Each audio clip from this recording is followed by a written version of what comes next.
Hello friends, welcome back to the video. My name is Kim if you're new, and today is another super exciting video because we are doing part 2 of our shed to workshop makeover. And as you can see, a lot has changed in the last 2 weeks since I posted. So let's backtrack it a little bit and remember what we did on that first video. We have pivoted. Instead of doing the workshop in the garage, I've decided to make this shed exclusively for workshop purposes, which is super exciting. Basically, we kind of did a little soft demo in the shed and took out everything, including the built-in shelving that they kind of MacGyvered, and all of the steel cabinets and stuff like that. All of it came off. So we were starting with bare bones for this video. And so for this episode, we are going to be focusing on windows and also lighting and maybe a little bit of insulation, who knows.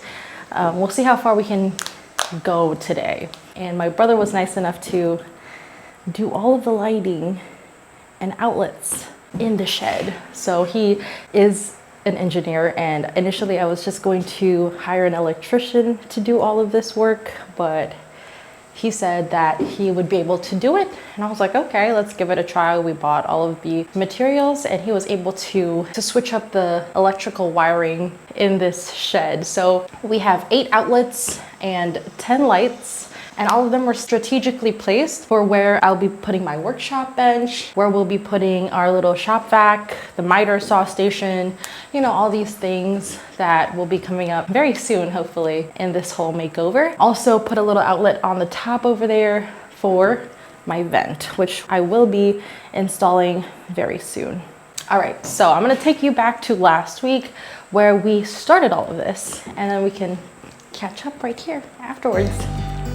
So 25 inches down, we can do 25, to about here. So the first thing we did before doing any type of electrical in the shed is to plan out our space entirely. I think this is really important because in a workshop, you're going to have outlets dedicated to specific power tools. In my case though, I have a lot of Ryobi products and they are battery operated, although I do want to buy a shop vac that does use an outlet. It's going to be like a little miter saw station. So the miter saw is going to be in the middle and then the shop vac is going to be underneath. So we're going to need an outlet for that. I also think that it's really important to visualize the actual furniture that you're going to be putting in the space. So a good way to do that is to use painter tape. Painter tape is your best friend. Seriously, just put it on the floor, and that way you can see how big your tables are going to be or your workshop station is going to be, and how much space this will eat up in your workshop in the future, because space is also really important and you don't want to be overcrowding the area as well. Once you've figured out your layout, one really cool trick that my brother did in order to make sure that all of the boxes for the electrical were level is he used a string, and then they make these levelers that you can hang on the string so that you can make sure that the string itself is leveled, and then you can just nail it from one point to another, and then that just reassures that all of your boxes are going to be the exact same height. So I think that's really cool. I saw that you already cut the holes. Oh! All right. Let me go grab an energy drink.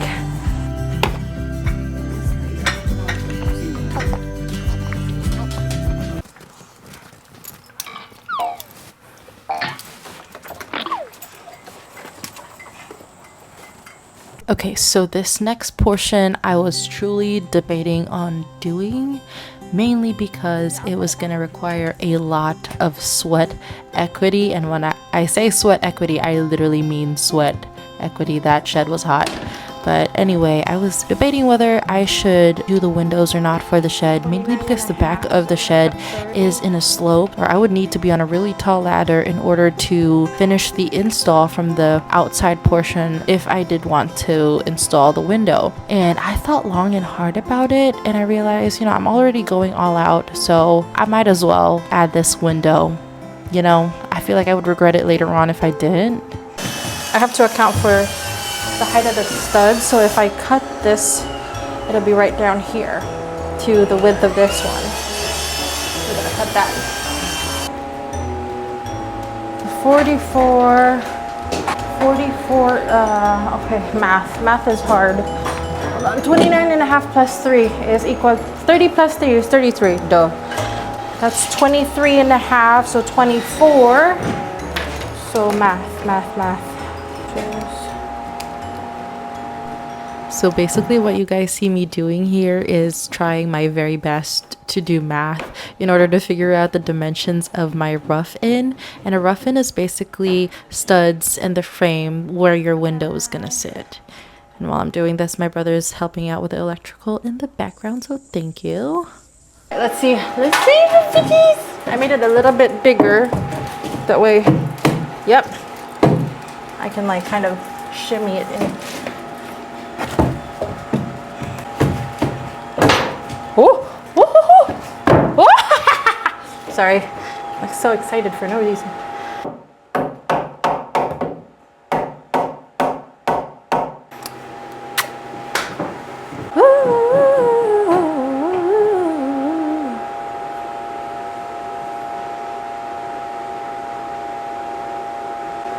How do I cut this? Maybe with a circular saw? Like wow! Like just do a wow!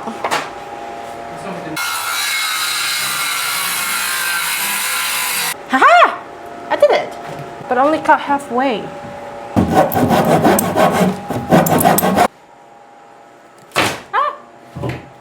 Oh my gosh, seeing these clips of me trying to figure out how to cut that existing stud is so funny. Like when I tell you the learning curve in doing all of these, and even when I did all of those measurements, I still had so many wrong cuts. So word of advice, make sure you buy more studs than what you're gonna need for your project, especially if you're doing it for the first time, because you will make mistakes. This is me installing the rough-in after I finally figured out all the measurements for the dimensions of my shed and my window. Whenever you do the rough-in, you always just have to make sure that the rough opening has to be about 1/2 inch wider and taller than your actual window, because it just gives you that little wiggle room when you go to install it from the outside. I am not an expert in this in any way, shape, or form, and I did watch a video in order to kind of learn a little bit more about making rough-ins. So I'm going to make sure to add the link of that video tutorial down in the description box for you guys if you are interested in learning as well. It's so embarrassing to admit, but it took me 3 full hours from 6 p.m. to 9 p.m. to do this rough-in. I think that's what it's called. I feel like people do it so much quicker than that, but I'm kind of proud. Just the fact that I was able to do this. It was so hard and it's so hot in here, and I'm so excited. I thought I'd be able to do it today, but clearly not. But tomorrow I'll be able to cut this thing from the outside and then do the flashing, do the ceiling, do the, screw this in. And then I forgot to buy PVC trim for the outside once everything is closed up. But look at this. Oh, okay, hold on. It's gonna look like this. And I'm gonna put 2 windows, one here and one over on that side as well. That way I get the nice view of the little forest that I have going on behind our house. And also just to help with, like I said, the ventilation, because this room definitely needs more windows than what it has. This is gonna look so good, and I just know it's gonna be so worth it once everything is propped up. Is it weird that this is what I consider fun? You know how like in job interviews they ask you, what do you do to relieve stress? Manual labor. I love it though. I like the creations that you kind of make. The thing about these types of projects is, yeah, it's stressful in the moment, but once you see the final result, you'll see the final result, and you can kind of brag and say, I freaking did that. I did this. All right, see you tomorrow. Clearly the heat in the shed has made me very delusional, because for some reason I thought that I would be able to climb this 12-foot ladder in the back of my shed by myself. But when I tried to climb the ladder, I quickly remembered my fear of heights. I was very much humbled back down to earth, because safety first, guys. If you don't think that you can do the project, don't be afraid to phone in a friend. Otherwise, try to be creative and make solutions that won't risk your life and risk you getting injured. So in my case, because there was nobody else home, I figured that I would just work a little bit harder and cut the rough opening from the inside of the shed where I knew I was a lot safer. So I used a jigsaw to cut majority of the hole, and then I went in to cut the edges with a multi-tool. It did take me so much longer than if I were to cut that whole thing outside. Cutting it from the outside just wasn't a safe thing to do at the moment by myself, so it was fine that it took longer to do it from the inside so long as I was safe. And then the next portion after the rough opening is done and cut, I used flashing, which is basically this material that protects your frame from water damage, structural damage, mold, just because it's going to be exposed to the exterior as well, because the window is a big opening to the outside. Guys, I forgot to film the whole installation of the actual window because I was too busy stressing out. It's there, and we sealed it, we did all the things, and it looks good, is all I can say. I love it. One more to go.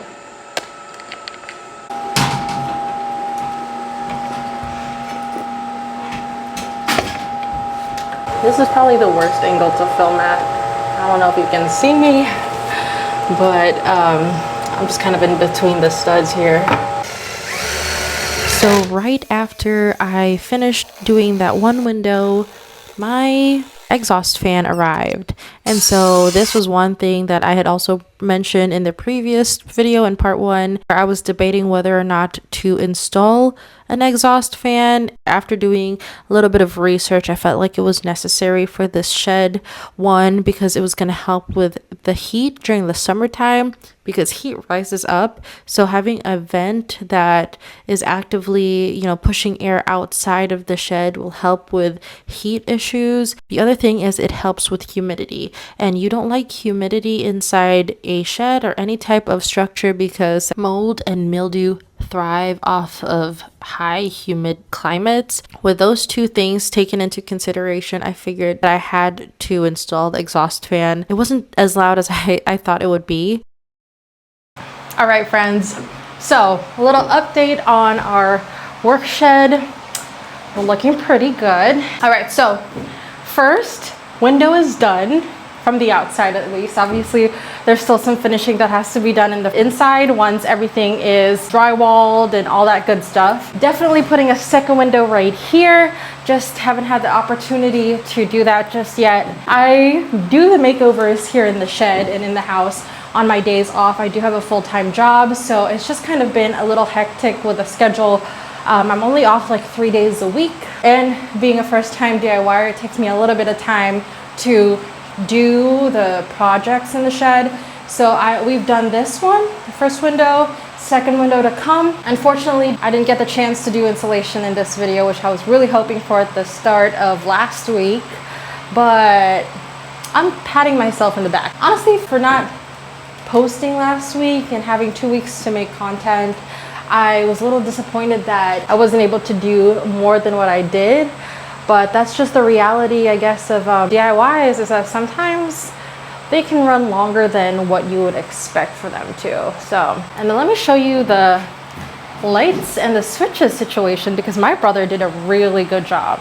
So we only used to have 2 incandescent light bulbs, one over here and another one on this side, but we took those off, and my brother, he put not 1, not 2, but 10 recessed lights all over the ceilings. These beams over here have to be here. It's like a structural thing to the shed, and I've decided initially to just expose them, but then it wasn't practical if I wanted to put lights in the beams, so I might just cover them up with some sort of like tongue and groove wood situation. I still want them to be like this wooden effect or texture, but that's something to come. And like I said, he did the electrical pretty good, wired all of the stuff anew from the shed, just having one light switch, we now have 3. So we got 2 here. There's one switch that does the 4 over here.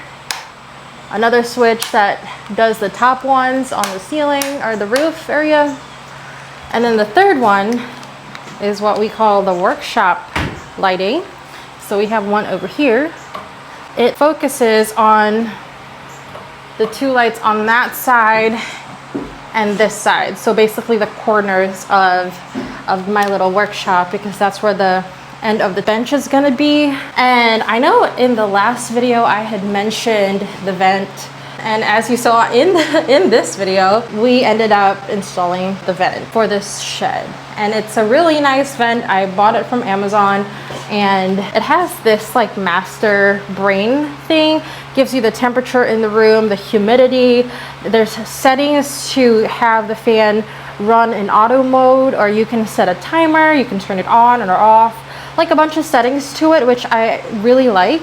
And I think it's really beneficial for the shed, because I was reading through it, and although we do have the windows, I have the windows to help with the ventilation. The vent itself is like, it has power, and it is actively taking the hot air from inside the shed and sending it out. I think it's gonna help a lot with like the sawdust as well. Like if I start cutting wood and for some reason the shop vac doesn't, you know, get all of the particles, and if it's in the air, it can come out of that as well. And it also helps with like the humidity in the room. As you can see, I'm really sweaty. It's not an AC by any means, but basically what it does is if the room builds up heat from the outside, the heat usually goes up to the highest part of the structure, and that's why the vent has to be up there, and it kind of vents it out as well. So helps with the heat, helps with the humidity. So I'm really glad that we decided to do that for the shed, especially if we're gonna be staying in here for long periods of time. It just kind of, it's a good thing to have. Other thing is the outlets. We have one outdoor outlet outside of this wall, and then one down here. We also have another on this wall. We have 2 on this one right there, and another one here.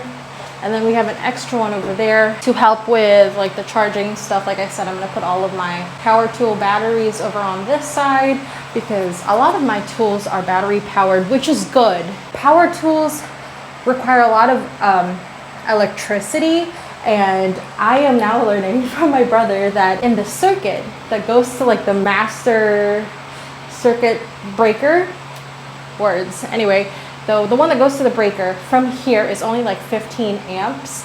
So it's a fair amount of voltage, I guess is the terminology. I don't know.